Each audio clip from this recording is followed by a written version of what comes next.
Well, we can't escape the fact that you came from Girls Aloud, which they were great. You were a great girl band. Yeah. Like, one of the best ones that I think this country has produced. And are there songs, when you think back on your career with Girls Aloud, that you still do really love? Because I know whenever I hear Love Machine, it just takes me right back to being at uni again.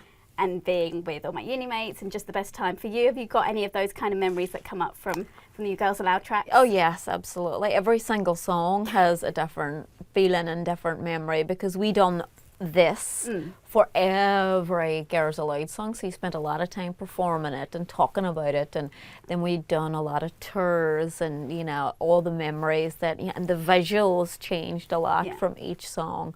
So yeah, they all have so many special memories, and then you have your personal memories attached to it. Like, I remember going out that night after we performed this on this, and yeah, so great memories. It's good that it's positive though, because I think everyone's always trying to think that it's been maybe a negative time and maybe relationships and stuff, but you seem like you fondly think back on those times. Absolutely, so many good times. I started, you know, at 16, just, you know, turned 17, and spent all of my 20s and late teens doing that, and so much fun. Met so many great people, done, you know, have a whole load of songs and things that I'm so proud of.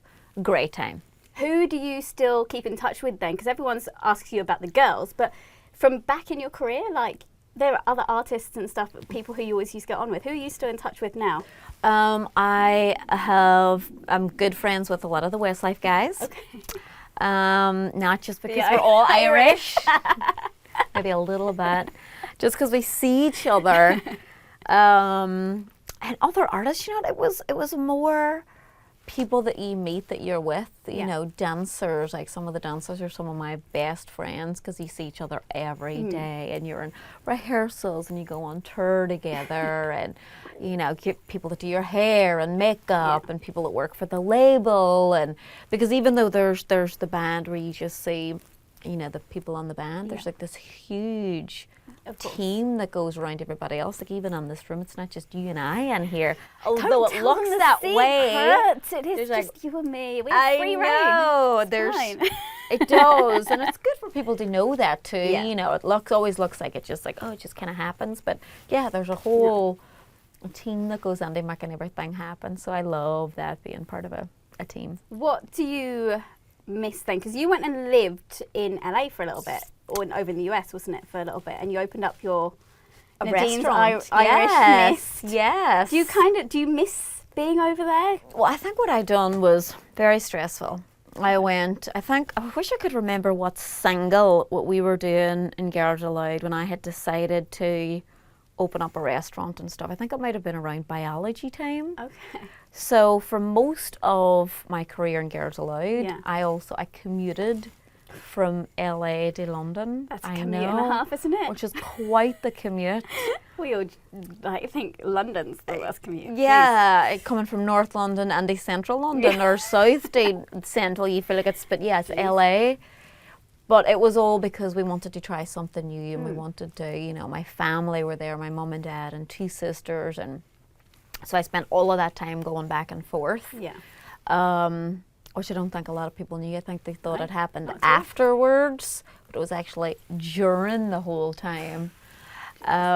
And it was a great experience. Really, really wonderful, great to be able to work with my family and to be able to see them. I mean, the sunshine's great, don't get me wrong, and palm trees, but you can get bored with that after a while. And then you feel guilty that you're not out, you know, running the beach and surfing or doing something outdoorsy. Yeah, you don't have to worry about that here in London. You're like, oh, it's too cold, it's freezing. Exactly. Like, look at that window, we'll get blown away.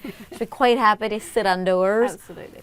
So we're happy to be back doing that. And like I said, you come from one of the best girl bands that I think the UK has produced. But thank you. Now there's such a lack of them. Literally, when I was trying to wrap my brains, I was thinking Little Mix are like it, aren't they? They're representing. What do you make of the, as someone who knows how girl bands work and how it's all done, what do you make of Little Mix? I think they're brilliant. I think they're amazing. I've been a huge supporter from the beginning of their career. I went to see them on their last tour. Yeah. I will, I'm sure, go and see them on their going new to see tour. them. Yeah. Of course you have to.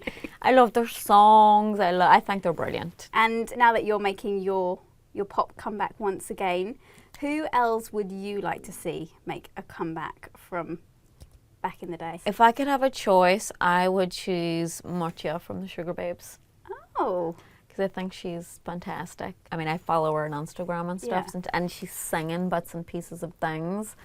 So I'm like, yeah, I would like to see that. Voice. She has a great voice. Nadine, I'm really looking forward to seeing what comes back from you this time round. Thank you. This one's certainly going down a storm. Brilliant. So thank you so much for chatting to us. Thank you very much, of course.